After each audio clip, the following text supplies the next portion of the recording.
You have this woman, Crockett, very low IQ person. Somebody said the other day she's one of the leaders of the party. I said, you got to be kidding. Davy Crockett did die at the Alamo in 1836, but I wonder, what is your reaction to what the president said about you? Guys, I'm off the grid for August, but Lady Eyelashes strikes again. The Davy Crockett, the great old Davy Crockett. But you have this woman, Crockett, very low IQ person. Somebody said the other day she's one of the leaders of the party. I said, you got to be kidding. Davy Crockett did die at the Alamo in 1836, but I wonder, what is your reaction to what the president said about you? Listen, he has nothing of substance to contribute when it comes to critiquing me.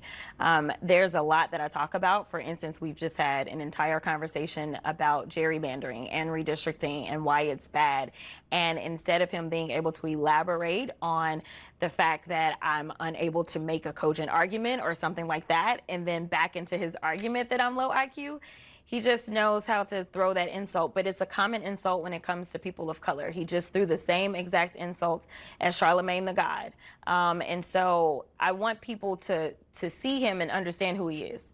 This is a person that has a problem with people of color, period. I don't care how many black MAGA out there with their hats. I want to be clear, when we look at who it is that he's kicking out of this country as people of color, when we look at who he always disrespects and says that they are low IQ, even though when you look at his cabinet, this has to be the most incompetent cabinet we have ever had in the history of this country. When we're talking about people that literally have the ability to drop bombs or order that bombs be dropped or make recommendations that bombs be dropped, and they literally don't know how to get the signal chat right. So we're talking about low IQ individuals, but so long as they say that this guy is their guy, and usually if they work for a certain news network, that's the only qualification that's necessary. I've got news for the president. I am not going anywhere. No matter how many squiggly lines they draw in the state of Texas, I will be back, and I will be on his behind and making sure the real accountability that the American people are demanding, whether they're Democrats, Republicans, or independents,